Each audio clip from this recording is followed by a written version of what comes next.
वैदिक पंचांग दिनांक 29 नवंबर 2025, दिन शनिवार, विक्रम संवत 2082, शक संवत 1947, आयन दक्षिणायन, ऋतु हेमंत ऋतु, मास मार्गशीर्ष मास, पक्ष शुक्ल, तिथि नवमी रात्रि 11:15 तक, तत्पश्चात दशमी, नक्षत्र पूर्व भाद्रपद 30 नवंबर रात्रि 2:22 तक, तत्पश्चात उत्तर भाद्रपद, योग हर्षण सुबह 9:27 तक, तत्पश्चात वज्र, राहु काल सुबह 9:43 से सुबह 11:05 तक, सूर्योदय सुबह 6:59, सूर्यास्त शाम 5:54, दिशा शूल पूर्व दिशा में, व्रत पर विवरण पंचक विशेष। नवमी को लौकी खाना गोमांस के समान त्याज्य है। ब्रह्मत्व ब्रह्मखंड वैदिक पंचांग श्रीमद् भगवद गीता जयंती 1 दिसंबर 2025 सोमवार को श्रीमद् भगवद गीता जयंती है। धर्म ग्रंथों के अनुसार मार्गशीर्ष मास के शुक्ल पक्ष की एकादशी तिथि को भगवान श्री कृष्ण ने कुरुक्षेत्र के मैदान में अर्जुन को गीता का उपदेश दिया था। इसलिए प्रतिवर्ष इस तिथि को गीता जयंती का पर्व मनाया जाता है। गीता एकमात्र ऐसा ग्रंथ है जिसकी जयंती मनाई जाती है। गीता दुनिया के उन चंद ग्रंथों में शुमार है जो आज भी सबसे ज्यादा पढ़े जा रहे हैं और जीवन के हर पहलू को गीता जी से जोड़कर व्याख्या की जा रही है। इसके 18 अध्यायों के करीब 700 श्लोकों में हर उस समस्या का समाधान है जो कभी न कभी हर इंसान के सामने आती है। आज हम आपको इस लेख में गीता जी के 9 चुनिंदा प्रबंधन सूत्रों से रूबरू करवा रहे हैं, जो कि इस प्रकार हैं। भगवान श्री कृष्ण जी अर्जुन से कहते हैं कि हे अर्जुन, कर्म करने में तेरा अधिकार है, उसके फलों के विषय में मत सोच।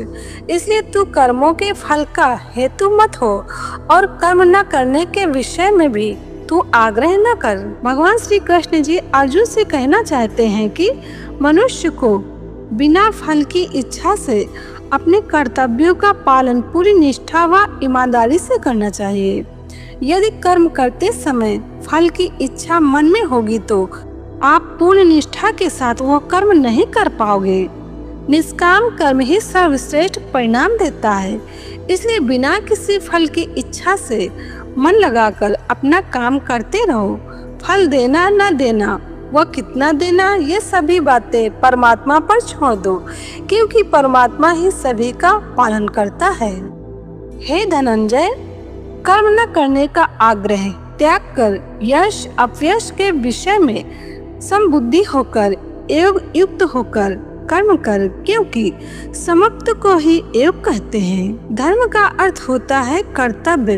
धर्म के नाम पर हम अक्सर सिर्फ कर्मकांड, पूजा पाठ, तीर्थ, मंदिरों तक सीमित रह जाते हैं। हमारे ग्रंथों ने कर्तव्य को ही धर्म कहा है।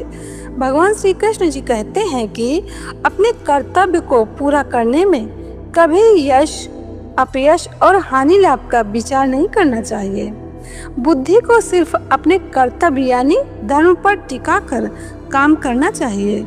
इससे परिणाम बेहतर मिलेंगे और मन में शांति का वास होगा। मन में शांति होगी तो परमात्मा से आपका योग आसानी से होगा।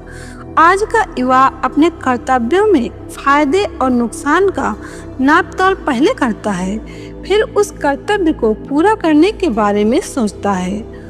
उस काम से तात्कालिक नुकसान देखने पर कई बार उसे टाल देते हैं और बाद में उससे ज्यादा हानि उठाते हैं। योग रहित पुरुष में निश्चय करने की बुद्धि नहीं होती है और उसके मन में भावना भी नहीं होती।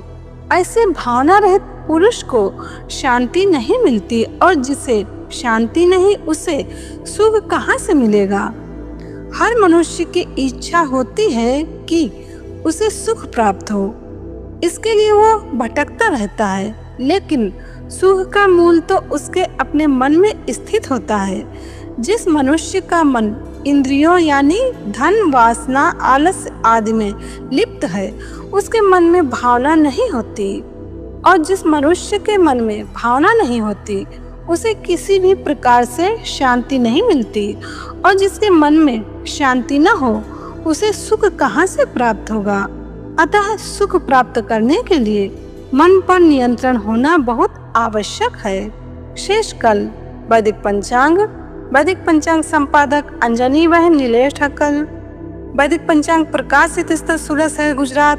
वैदिक पंचांग।